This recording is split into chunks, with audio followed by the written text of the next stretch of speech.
وقال الملک اوتونی بہ، اب یہ ساری بات بادشاہ نے کہا اس شخص کو تو میرے پاس لے کر آؤ، اتنا ذہین انسان ہے اور اتنا سمجھدار انسان ہے، اس کو تو یقیناً جیل میں نہیں ہونا چاہیے، میرے پاس ہونا چاہیے۔ فلما جاء الرسول، اور جب وہ ایلچی آیا حضرت یوسف کے پاس، قال ارجع الی ربک، انہوں نے کہا کہ دیکھو میں اس طرح یہاں سے نکلنے کو تیار نہیں۔ ظاہر بات ہے جب جیل میں ڈالا گیا تو کوئی تہمت تو لگی ہوگی، کوئی ایف آئی آر تو کٹی ہوگی نا، آخر نہ کوئی الزام، کوئی جو خانہ پوری کی گئی تھی تو وہ تو ان کے اوپر داغ ہے، دھبا تو ہے۔ تو میں جب تک کہ بری ذمہ نہ ہو جاؤں اور بری نہ ہو جاؤں ان الزامات سے، جب تک کہ میرا دامن جو ہے صاف نہ ہو جائے، میں یہاں سے نکلنا نہیں چاہتا۔ فرمایا قال ارجع الی ربک فاسألہ، تو لوٹ جاؤ اپنے بادشاہ کے پاس، فاسألہ، اور ذرا اس سے جا کے پوچھو، ما بال النسوۃ اللاتی قطعن ایدیہن، ان عورتوں کا کیا مسئلہ تھا جنہوں نے اپنے ہاتھ کاٹ لیے تھے۔ ان ربی بکیدہن علیم، یقیناً میرا رب ان کی چالوں سے اور ان کے چرتروں سے خوب واقف ہے۔ قال فما خطبکن، اب بادشاہ نے طلب کر لیا سب کو، وہ بیگمات کو، اذ راوتن، ما خطبکن اذ راوتن یوسف عن نفسہ، کیا معاملہ تھا تم لوگوں کا، کیا حقیقت تھی اس کی جب کہ تم نے یوسف کو چاہا، تم سب نے چاہا کہ اسے تم پھسلا دو اور اسے تم گناہ پر آمادہ کرو۔ قلنا حاشا للہ ما علمنا علیہ من سوء، ان سب نے کہا کہ اللہ گواہ ہے، ہم میں اس کے بارے میں ہمارے علم میں کوئی برائی نہیں ہے، اس کے نیت میں کوئی برائی، اس کی طرف سے کوئی اقدام، اس کی طرف سے کوئی غلط جو ہے کام قطعاً نہیں، جو بھی کچھ تھی غلطی وہ ہماری تھی۔ قالت امرأۃ العزیز، اب وہ اس امرأۃ العزیز نے بھی، جس کا نام زلیخا مشہور ہے، اس نے بھی کہا الآن حسس الحق، اب تو حق واضح ہو گیا، وہ جو بھی کچھ تھا اس کا پردہ چاک ہو گیا۔ انا راوتہ عن نفسہ، میں نے ہی اصل میں اس کو پھسلانا چاہا تھا، میں نے ہی اسے گناہ پر آمادہ کرنا چاہا تھا، وانہ لمن الصادقین، اور وہ بالکل سچا ہے، اس نے کوئی غلط بیانی نہیں کی ہے۔ ذالک لیعلم، یہ جملہ جو ہے اس کے بارے میں بہت سے اقوال ہیں کہ یہ کس کا قول ہے۔ ایک قول یہ ہے کہ یہ زلیخا ہی کا کلام بھی چل رہا ہے، یہ اس لیے کہ وہ اس کو معلوم ہو جائے، یعنی حضرت یوسف علیہ السلام کو، انی لم اخنہ بالغیب، کیونکہ حضرت یوسف اس وقت وہاں موجود نہیں تھے، ان کی غیر موجودگی میں اس نے اپنے گناہ کا اقرار کیا ہے کہ میں نے اس کے ساتھ خیانت نہیں کی ہے۔ اب بھی ہو سکتا تھا کہ وہ پھر کوئی بکواس کرتی اور غلط بات کہتی، لیکن نہیں، لم اخنہ بالغیب، تاکہ یوسف کے علم میں یہ بات آ جائے کہ میں نے یہاں اس کی غیر موجودگی میں کوئی خیانت نہیں کی ہے۔ وَأَنَّ اللَّهَ لَا يَهْدِي كَيْدَ الْخَائِنِينَ، اور یقیناً اللہ تعالیٰ جو ہے خیانت کرنے والوں کی چال کو کامیاب نہیں کرتا۔ وما ابرئ نفسی، اور یہ کہ میں اپنے آپ کو کوئی بہت یہ نہیں سمجھتی کہ میں مجھ سے گناہ سرزد نہیں ہو سکتا، میں اپنے نفس کو بری نہیں کہتی۔ ان النفس لامارۃ بالسوء، نفس جو ہے انسان کا وہ تو بدی کا حکم دیتا ہی ہے، الا ما رحم ربی، سوائے اس کے کہ جس پر اللہ کا رحم ہو گیا ہو۔ ان ربی غفور الرحیم، یقیناً میرا رب جو ہے بہت غفور اور رحیم ہے۔ ایک تو یہ ترجمہ ہے اس رائے کے مطابق کہ یہ سارا کلام جو ہے اسی زلیخا کا ہے۔ اصل میں اسی اعتبار سے ہمارے ہاں وہ جو قصہ گو ہیں، یوسف زلیخا کے قصے ہیں، ان میں تو پھر مائی زلیخا کو بہت ولی اللہ بنا دیا گیا ہے، اور کوئی ایسی بات بھی نہیں ہو سکتا ہے کہ اس پورے دوران میں وہ عشق مجازی جو ہے اس کا وہ عشق حقیقی میں تبدیل ہو چکا ہو اور حقیقتاً ہدایت پر آ گئی ہو، اور جیسا اگر یہ کلام اسی کا ہے، جیسے کہ بہت سے لوگ جو ہے مانتے ہیں ہمارے مفسرین میں سے، اسی کا کلام ہے۔ اب وہ اللہ کا ذکر جس طرح کر رہی ہے، میں نے اب جو ہے اس پر صحیح بات کہہ دی ہے، اللہ خائنوں کی بات کو راہیاب نہیں کرتا، اور میں اپنے نفس کو بری نہیں کہتی، یقیناً نفس جو ہے وہ تو انسان کو بدی کا حکم دیتا ہی ہے، الا ما رحم ربی۔ ایک رائے یہ ہے کہ اس کا قول تو ختم ہو گیا، انا راوتہ عن نفسہ وانہ لمن الصادقین۔ اس کے بعد یہ قول حضرت یوسف کا ہے کہ میں نے یہ کیوں چاہا، میں نے یہ چاہا کہ میری صفائی ہو جائے اور یہ سارا معاملہ کھل جائے۔ میں یہ نہیں چاہتا تھا کسی اور کی بے عزتی ہو، کسی اور کی عزت کے پردے چاک ہوں، لیکن یہ ضرور میں چاہتا تھا کہ وہ عزیز مصر یہ جان لیتا کہ میں نے کوئی خیانت نہیں کی ہے اس کے معاملے کے اندر، اور اس کے گھر میں اور اس کی عزت پر یا کسی اور کی عزت پر میں نے کبھی کوئی بری نگاہ نہیں ڈالی ہے، اور اللہ تعالیٰ خائنوں کو راہیاب نہیں کرتا۔ باقی میں خود بھی، چاہے اللہ انسان نبی بھی ہو، لیکن یہ کہ نفس جو ہے، جیسا کہ حضور فرماتے ہیں کہ اوصیکم و نفسی بتقوی اللہ، میں تم لوگوں کو بھی حکم دیتا ہوں کہ اللہ کا تقوی اختیار کرو، اپنے نفس کو بھی حکم دیتا ہوں۔ تو حضرت یوسف کا بھی یہ قول ہو سکتا ہے کہ میں بھی اپنے نفس کو بری نہیں سمجھتا، میں یہ نہیں سمجھتا، ہو سکتا ہے اللہ تعالیٰ کی طرف سے خصوصی حفاظت میری نہ ہوتی تو میں کسی غلط حرکت میں مبتلا ہو ہی جاتا۔ وما ابرئ نفسی ان النفس لامارۃ بالسوء، نفس تو یقیناً حکم دینے والا ہے بدی کا، الا ما رحم ربی، سوائے اس کے جو اللہ فیصلہ کر دے اور رحم فرمائے، ان ربی غفور الرحیم۔ وقال الملک اتونی بہ، اب بادشاہ نے فیصلہ کن انداز میں کہا ٹھیک ہے اس کو لے آؤ میرے پاس، استخلصہ لنفسی، اسے تو میں اپنا خاص مصاحب بنا لوں گا۔ بادشاہوں کے مصاحبین خصوصی ہوتے تھے جو بہت وقت ان کے ساتھ گزارتے تھے، ان کے ساتھ ہی قریب رہتے ہوں۔ فلما کلمہ، تو اب جب حضرت یوسف آ گئے دربار میں اور بادشاہ نے بات کی ان سے، قال انک اليوم لدینا مکین امین، تو بادشاہ نے کہا کہ آج کے دن سے آپ ہمارے پاس جو ہوں گے بڑی عزت والے اور معتبر انسان ہوں گے، اب آپ کی حیثیت جو ہے بہت اونچی ہوگی اس معاشرے کے اندر، ہمارے بڑے درباریوں میں آپ کا شمار ہوگا۔ قال اجعلنی علی خزائن الارض، ادھر حضرت یوسف کو یہ خیال تھا کہ بہت بڑی جو ہے مصیبت اس قوم کے اوپر آنے والی ہے، تو اس کے لیے انہوں نے فوری طور پر جو مطالبہ کیا وہ یہ تھا کہ مجھے زمین کے خزانوں پر مقرر کر دو، یعنی یہ کہ زراعت کا وزیر بنا دو یا چیف سیکرٹری بنا دو یا وزیر خزانہ بنا دو، کہ معیشت پوری میرے کنٹرول میں ہو،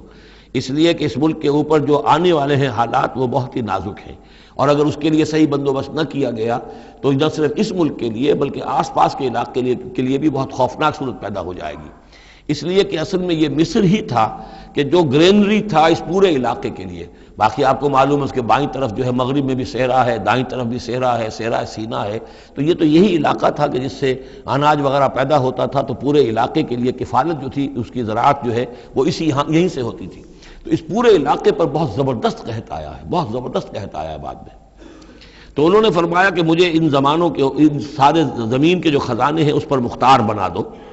انی حفیظ علیم، میں حفیظ بھی ہوں، حفاظت کرنے والا ہوں، علیم بھی ہوں، جاننے والا ہوں، ماہر ہوں، میں یہ سارا بندوبست ٹھیک کروں گا۔ وَكَذَلِكَ مَكَّنَّا لِيُوسُفَ فِي الْأَرْضِ، اس طرح ہم نے یوسف کو تمکن عطا کیا زمین میں،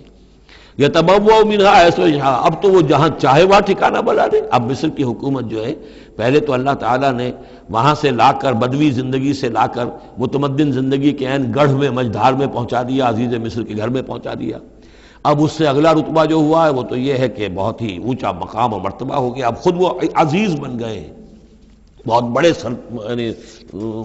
ان کے پاس کے بڑے اختیارات ہوں۔ وَكَذَلِكَ مَكَّنَّا لِيُوسُفَ فِي الْأَرْضِ يَتَبَوَّأُ مِنْهَا حَيْثُ يَشَاءُ، وہ جہاں چاہے جگہ پکڑے۔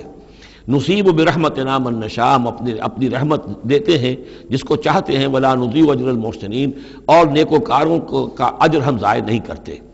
وَالْأَجْرُ الْآخِرَةِ خَيْرٌ لِّلَّذِينَ آمَنُوا، باقی یہ کہ اصل میں جو آخرت کا اجر ہے وہ تو بہت ہی بہتر ہے ان کے حق میں جو ایمان لائیں اور جو تقویٰ کی روش اختیار کیے رہے ہوں۔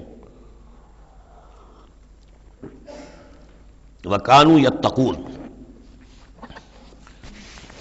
وَجَاءَ إِخْوَةُ یوسف، اب پھر دیکھیے کئی سال کی بات ہے، اب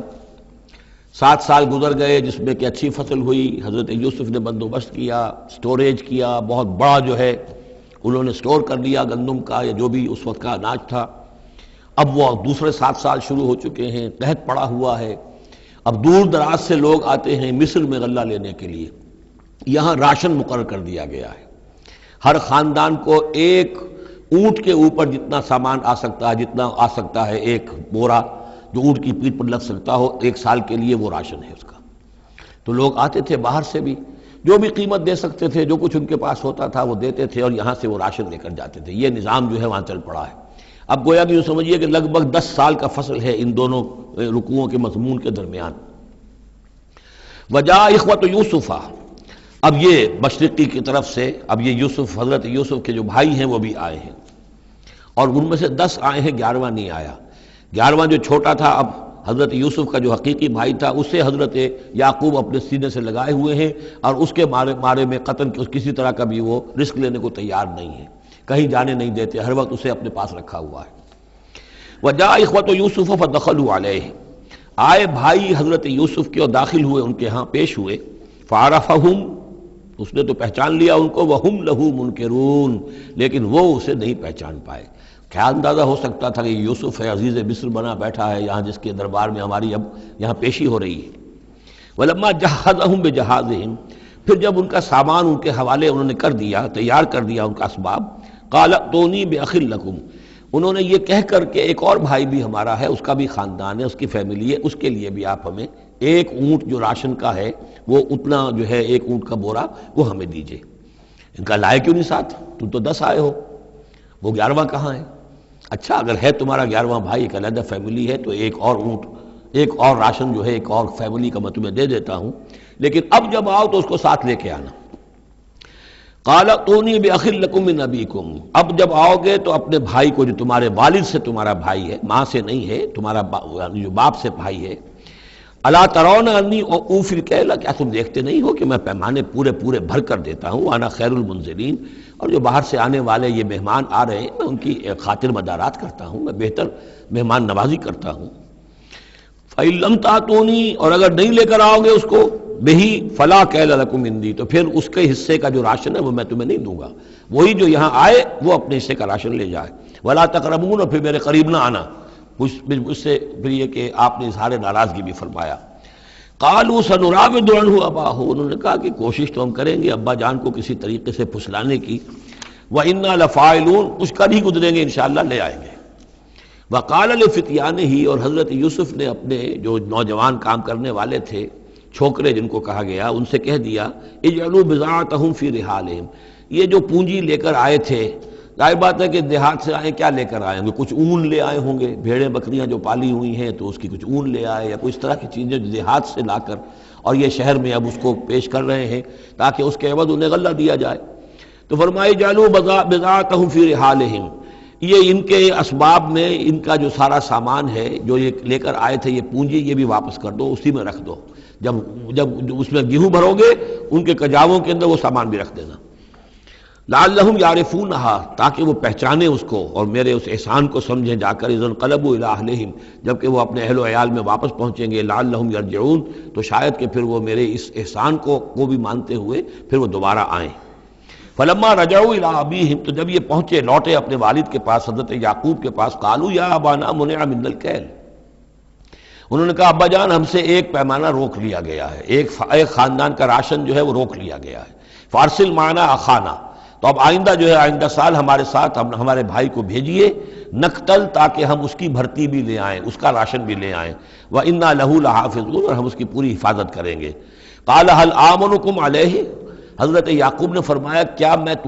تم پر اعتبار کروں اس کے بارے میں؟ هل آمنكم علیہ الا کما امنتکم علی اخیہ من قبل، کیا اسی طرح تمہارے اوپر میں اعتبار کر لوں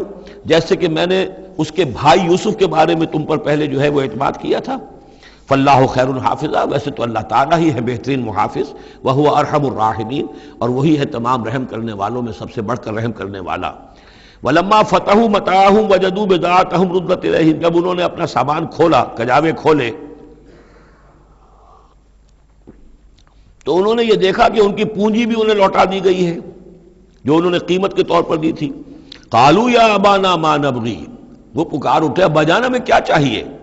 هذه بضاعتنا ردت الینا، یہ ہماری پونجی بھی ہمیں لوٹا دی گئی ہے۔ ونمیر اہلنا، ہم جائیں گے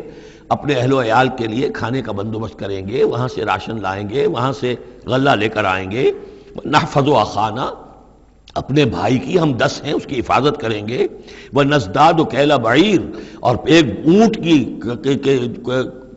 جو کجاوا جو ہے، اونٹ کا جو بورا ہے وہ ہم لے کر آئیں گے مزید۔ ذَلِكَ كَيْلٌ يَسِيرٌ، یقیناً یہ بڑی آسان شے ہے جو ہمیں مل جائے گی۔ قَالَ لَنْ أُرْسِلَهُ مَعَكُمْ، حضرت یعقوب نے کہا ہرگز نہیں بھیجوں گا میں اسے تمہارے ساتھ، حتیٰ تؤتونی موثقا من اللہ، یہاں تک کہ تم بڑی گاڑھی قسم کھاؤ میرے سامنے اللہ کی، لَتَأْتُونَنِي بِهِ، کہ تم لازماً اسے لے کر آؤ گے واپس، إِلَّا أَن يُحَاطَ بِكُمْ، الا یہ کہ تم سب کو گھیرے میں لے لیا جائے، کوئی ایسی مصیبت آ جائے تم سب ہلاک ہو جاؤ، ہو سکتا ہے کہیں تم سب کو ہی پکڑ کے قید کر دیا جائے، وہ اور بات ہے، لیکن بصورت دیگر تمہیں اس کو لانا ہوگا واپس۔ فلما آتوہ موثقہم، تو اب جب انہوں نے اپنی قسم کھا لی اور دے دی اپنا عہد و قول و قرار، قال اللہ علی ما نقول وکیل، تو حضرت یعقوب نے فرمایا ٹھیک ہے، اب جو اللہ تعالیٰ جو کچھ ہم کہہ رہے ہیں، جو ہمارا قول و قرار ہوا ہے، اللہ تعالیٰ اس پر نگہبان ہے۔ وقال یا بنیہ، انہوں نے کہا میرے بیٹو،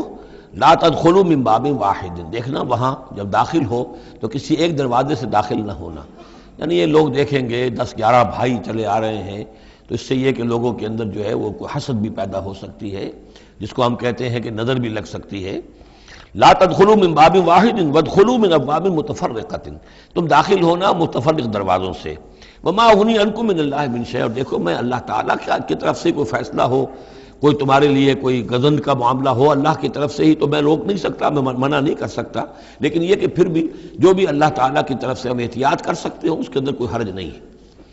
وما اغنی عنکم من اللہ من شیء، میں نہیں بچا سکتا تمہیں اللہ تعالیٰ کی تقدیر سے یا اللہ کے فیصلے سے کچھ بھی۔ ان الحکم الا للہ، نہیں ہے اختیار مطلق مگر اللہ کا۔ علیہ توکلت، اسی پر میں نے توکل کیا ہے، وعلیہ فلیتوکل المتوکلون، اور اسی پر تمام توکل کرنے والوں کو لازماً توکل کرنا چاہیے۔